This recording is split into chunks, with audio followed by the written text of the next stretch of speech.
Hey Lakes Campus, this is Pastor Brad. I want to tell you that you guys are in for a major treat today with the sermon. A friend of mine named Pete Wilson, who you actually may have seen in the Taylor Swift video Mine, he and his wife were the couple fighting in the background, and his kids were actually the ones playing with Taylor in the video. He is one of the best communicators in my age bracket in the country. He is a phenomenal speaker, and he's the pastor of CrossPoint.tv in Nashville, Tennessee. They have several campuses throughout the area. And I've talked to him about this Plan B series because in many ways it's based on a book that he wrote called Plan B. I'm a big fan. God has used him to speak to me in many ways, and our friendship means a great deal to me. I've asked him to provide us with a video today to speak directly about this second section of the Plan B series. So watch, enjoy, and be blessed by the teachings of my friend, Pete Wilson.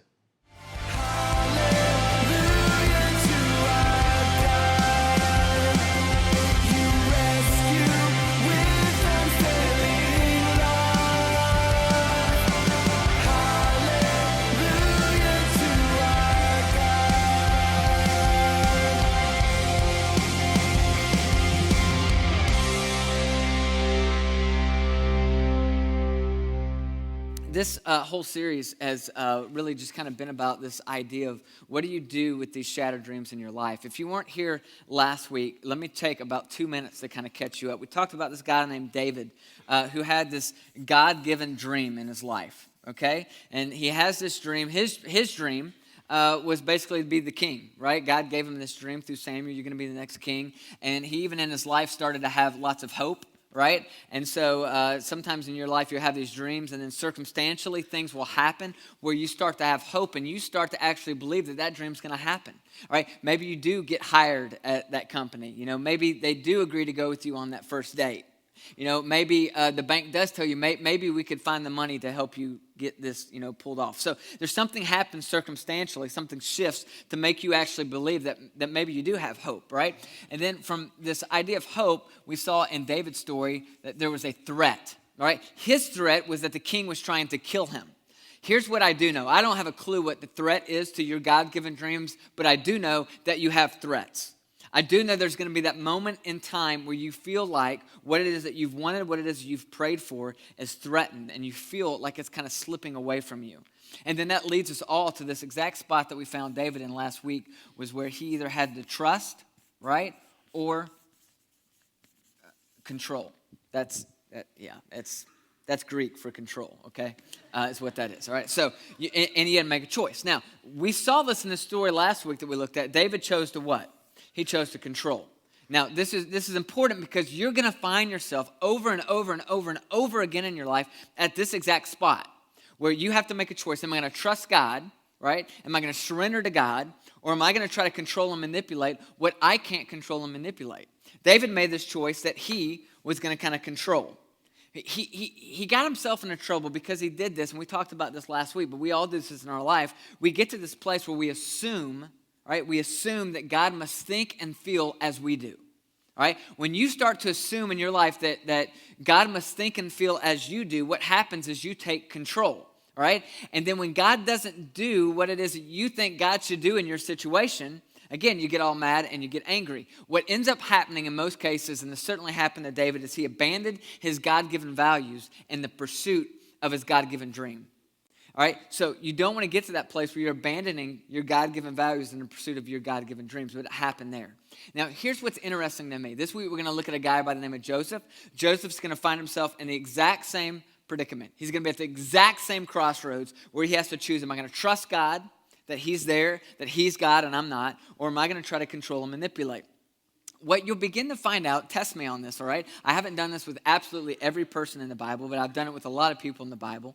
And my guess is you won't find a significant character in the Bible who does not find themselves at this exact same place. You'll not find a single significant person that God has used throughout history that did not get to a place in their life where they felt like there was some kind of threat to one of their dreams, and they came to this pivotal point in their life where they had to trust God, right, that he's God and they're not, or they chose to control when everything started to fall apart. So just for fun, test me on that. Read through the Bible. I want to see if there's anybody that didn't come to that key moment in their life. But I believe that most of them, if not all of them, will have gotten to that place. Today's guy, Joseph, certainly did. And Joseph found himself there over and over and over again. Joseph's life could kind of be described as this good news, bad news story, right? Something good would happen in his life, and then all of a sudden it felt as if God was kind of ripping the carpet out from underneath him and he would just fall flat. All right, and some of you guys know about that, right? You know about the good news, bad news parts of life. You've been in that situation where maybe you prayed for a particular job and you finally got the job, which was good news, only the boss ended up being a jerk and you were absolutely miserable, which was bad news. You remember the time that you were praying, God, please give us a child, and maybe you prayed for that for years and you finally became pregnant, which was good news, like you're up here, and then you miscarried a couple weeks later and it was bad news.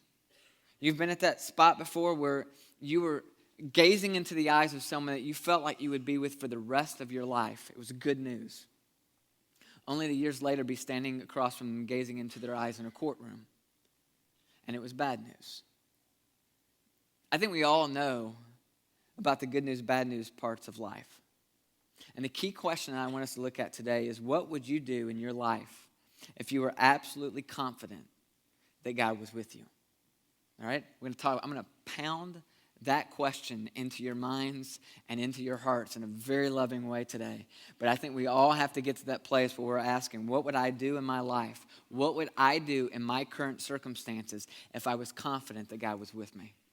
What would I do right now in the midst of my marriage that feels like it's unraveling if I was confident that God was with me?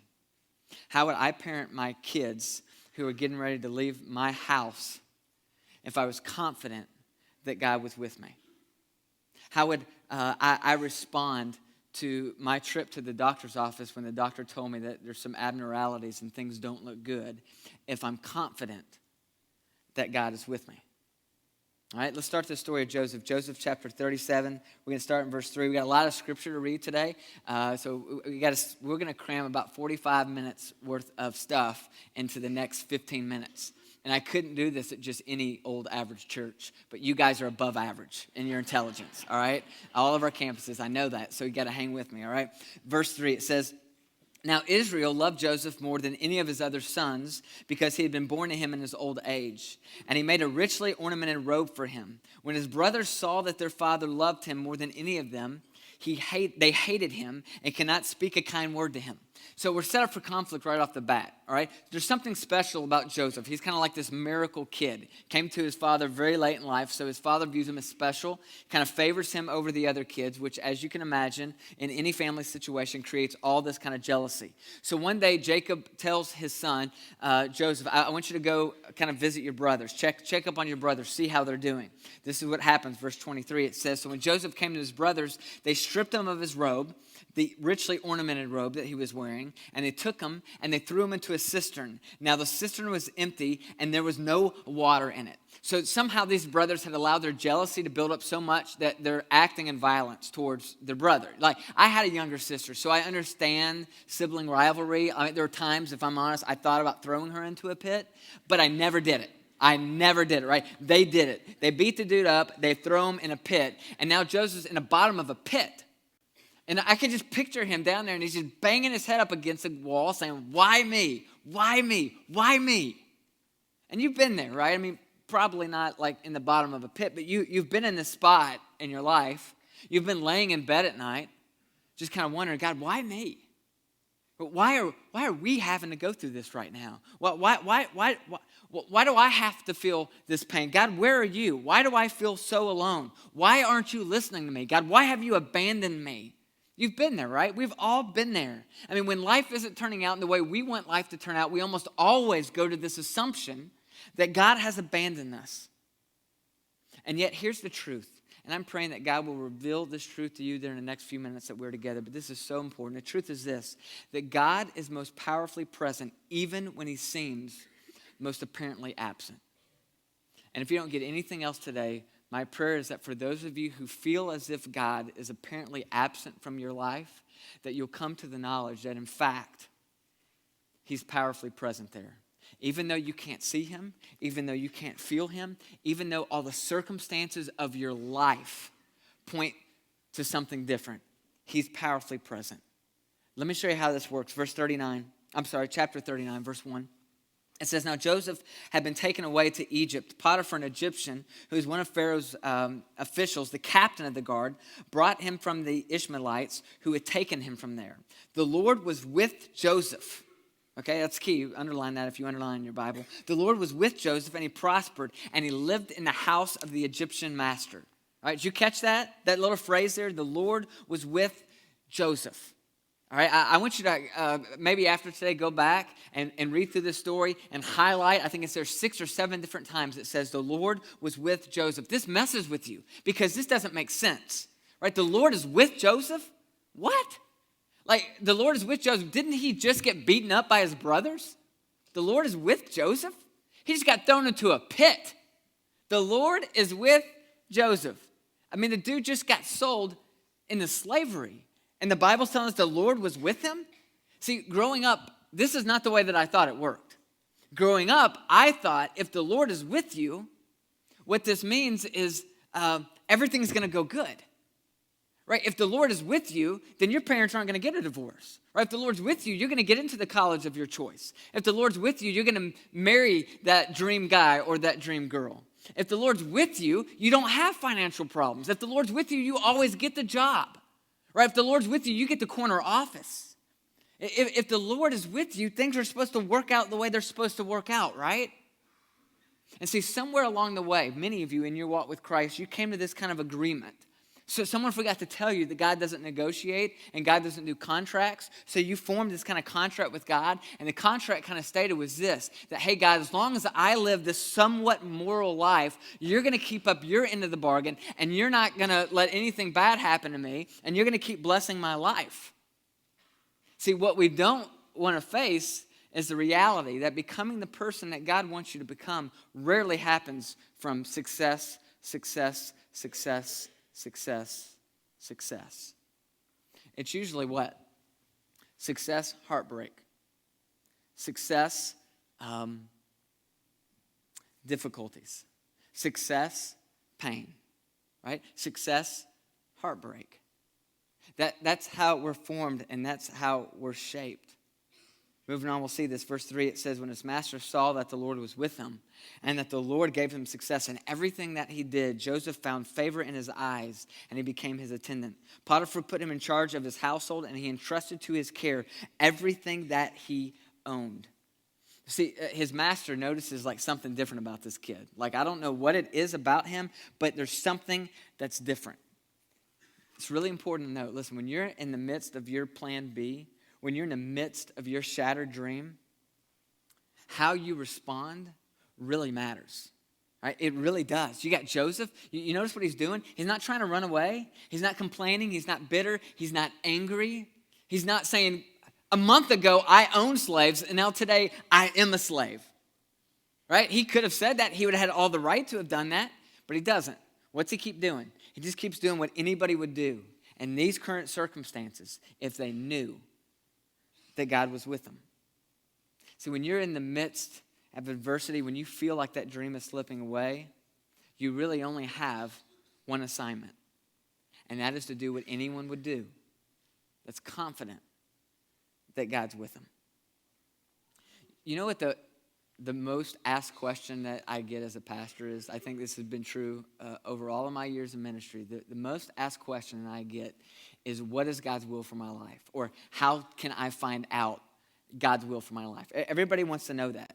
Because we're all concerned about, what's happening to me? And when is this going to be over? And why is this happening? And we want to know what's next. What do I need to do next? You notice in this story, Joseph doesn't seem to be too concerned about those things. And I think we often miss this in the midst of our shattered dreams. It's more about who you're becoming than where you're going. See, we don't see it that way, do we? See, when we're in the midst of adversity, right? We're not thinking about, who am I becoming? We're thinking about, how do I get over this? How can I get out of this mess, right? And what God's saying is, hey, this isn't about where you're going. This isn't about the next step. In fact, when people ask me, how do I know God's will for my life? I said, well, the first step is this. You got to know God.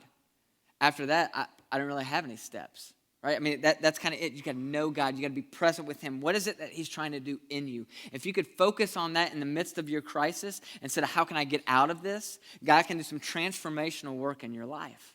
Verse 6, it says, so he left in Joseph's care everything that he had. With Joseph in charge, he did not concern himself with anything except the food that he ate, which I think is a really good gig. Like if you can only be concerned about the food that you're eating in life, that's a good gig to have, right? Now, Joseph was well built and handsome, kind of like Keith Urban.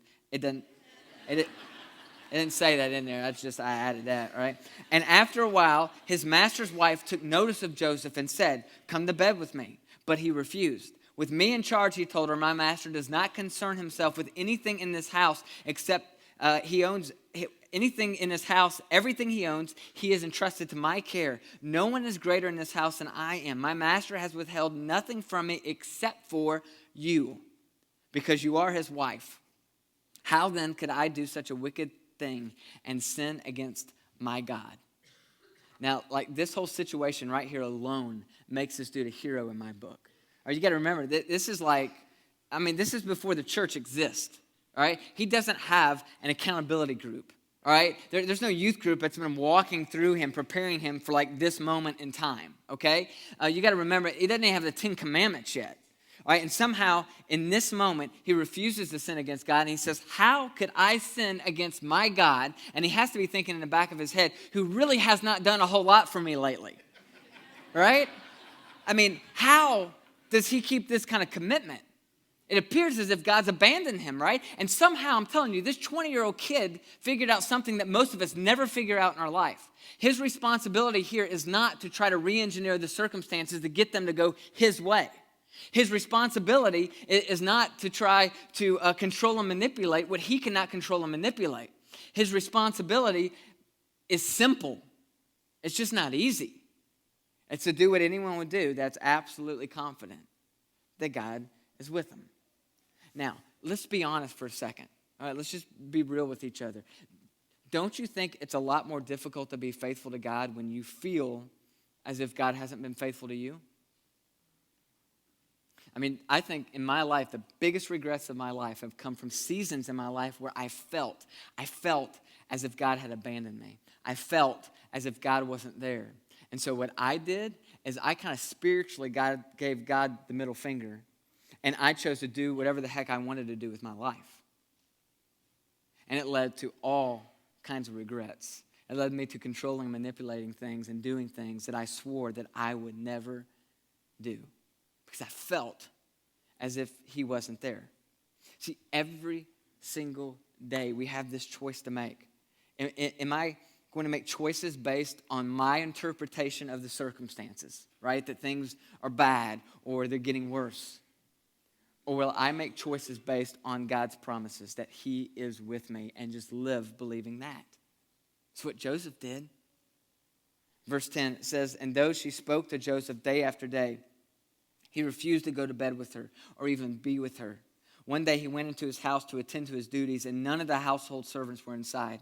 She caught him by his cloak and said, come to bed with me.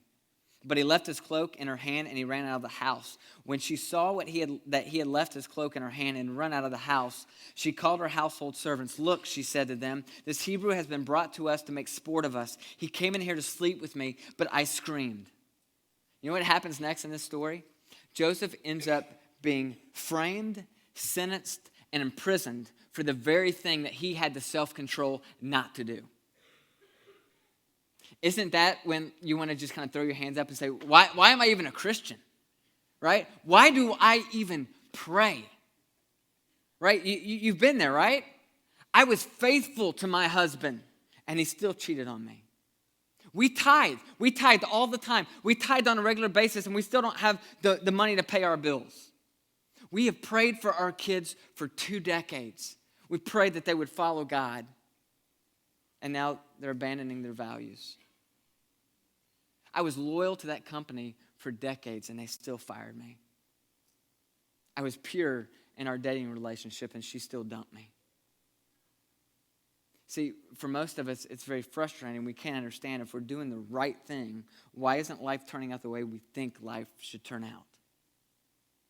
There's a great quote from A.W. Tozer. I want to read this to you. I think it's very powerful. It says, "There's within the human heart a tough, fibrous root of fallen life, whose nature is to possess, always possess. It covets things with a deep and a fierce passion. The pronouns my and mine look innocent enough in print, but their constant and universal use is significant. They are verbal symptoms of our deep disease. The roots of our hearts have grown down into things, and we dare not pull up one root lest we die. Things have become necessary to us, a development never originally intended. God's gifts now take the place of God." Let me read that one more time. God's gifts now take the place of God, and the whole course of nature is upset by this monstrous substitution. That so describes so many of our lives, doesn't it? It's all about what we want. I've told some of you guys this story before. Our youngest son is 3, and he's a handful. He's our high-maintenance kid. Sometimes, I watch him, and I understand, why some species of animals eat their young, right?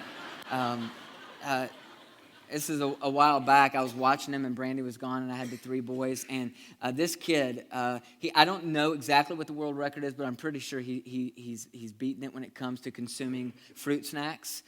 He can eat the bags of them, bags of them at a time. They're like those little gummy worms, except for they're in the shape of fruit. It just makes you feel better as a parent. There's no fruit in them, but it makes you feel like you're giving them strawberries and grapes and all kinds of stuff. And so he's devouring these, and it was cutoff time. Dude, you have almost eaten an entire box of these things. No more. I don't know what these things can do to you, but it's not going to be good, all right? And I don't want to be around when it happens. So we're cutting you off. And he starts to throw one of his typical brewer type fits, right? And he's on the floor and he's screaming and he's crying, and I pick him up and he's just got his back all arched, and he's brewer, and he's just throwing a fit, right? And then he starts screaming, "I want my mommy, I want my mommy, I want my mommy." And that's when it hit me. He doesn't want his mommy. He wants what he thinks his mommy can give him. And we do the same thing with God, right?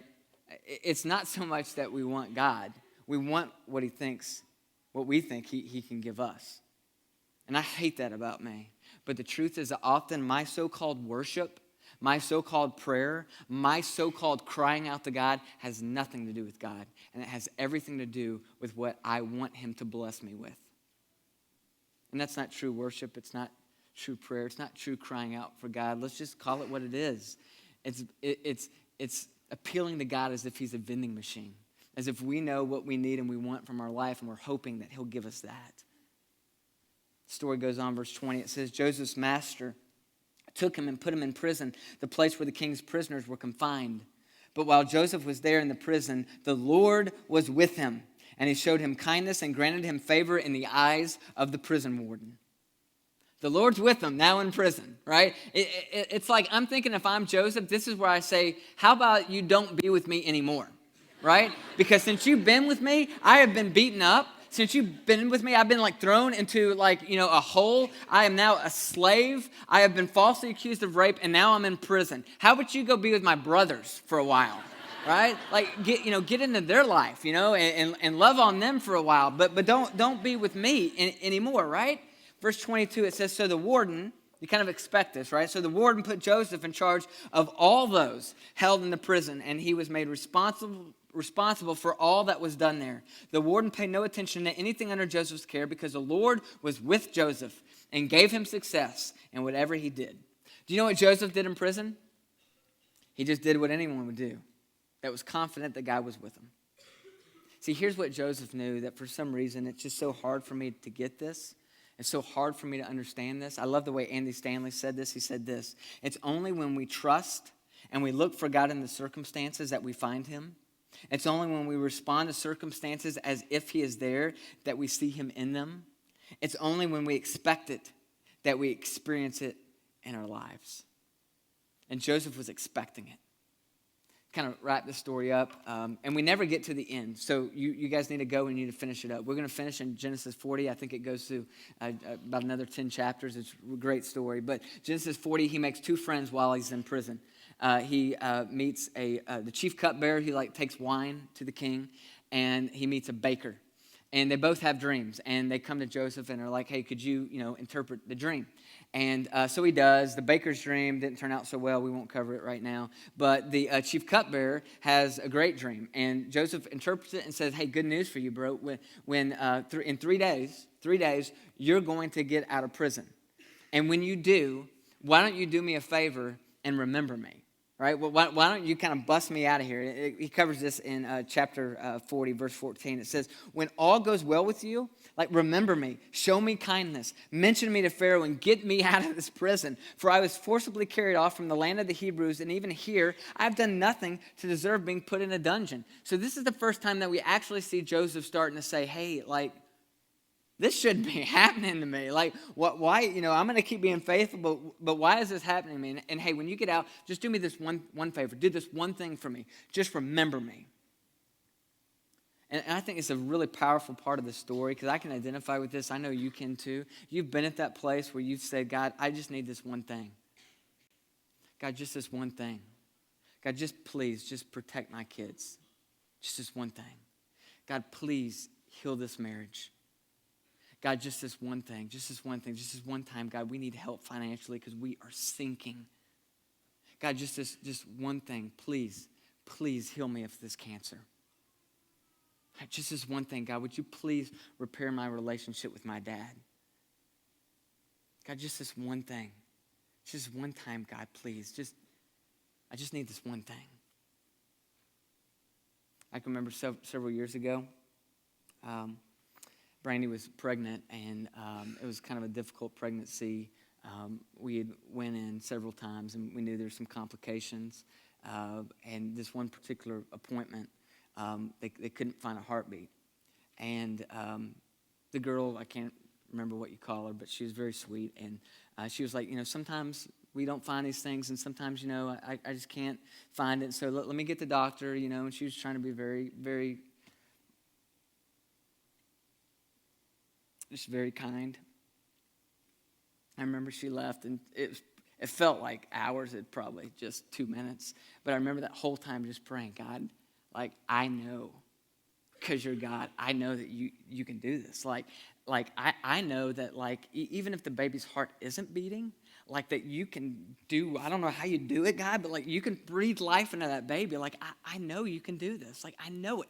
I know, God, just this one thing. I don't ask you for a lot, but God, this right here, please, can you do this for us? God, I know you can do it. And the doctor comes back, and, they can't find a heartbeat, and we lost that baby. And I remember just thinking, God, I just want that one thing. I think it's exactly where Joseph's at. He's pretty done. And he just says, just one thing. And the chief cupbearer's like, yeah, okay, all right, you bet. I'll remember you. And I think it's one of the most discouraging verses in all the Bible. Chapter 40, verse 23, it says, the chief cupbearer, however, did not remember Joseph. He forgot him. Can you imagine that moment when Joseph realizes that once again, he's been forgotten? He would end up staying there an additional 2 years because the chief cupbearer forgot him. Don't you think that's a moment for Joseph where he said, God, after everything, I have been so faithful to you. I have served you. I have done what is right. Why? Why is this happening? And some of you right now, you have this lump in your throat because you know that feeling. You've been there. You've been there where you prayed for that one thing and it didn't happen. Some of you are there right now. How long are you going to go through what you're going through? I have no clue. Why are you going through what you're going through? I have no clue. Does how you respond to what you're going through matter? More than you could ever imagine. It really does. And so I just want to pray for those of you that maybe find yourself in that place right now, because here's the deal. This is so important. You got to get to a place in your life where you decide that you're not going to put your faith in what God does, but in who he is. All right, you got to get to that place in your life where you choose to put your faith in his identity, right, and not in his activity. Because if you don't learn that, I'm telling you, your whole life is going to be up and down. Circumstantially, it's going to be up and down anyway, but you don't want your faith to match your circumstances. All right? And until you get grounded and your faith is in God's identity and you understand it, hey, you know what, God, you're going to do some things that I don't understand. Like, why did God choose not to breathe life into our baby? I don't know. I don't have a clue. It's beyond me. But I do know that my response in that moment, even though we felt as if God had abandoned us, my response in that moment is to say, okay, God, I am not going to choose to just look at your activity. I'm going to look at your identity. And your promise to me is that you have not left me, that you will never forsake us, you will never leave us, that you are with us in this moment, even though we don't understand it. We will trust that you are God and we're not. Will you guys bow your head and close your eyes?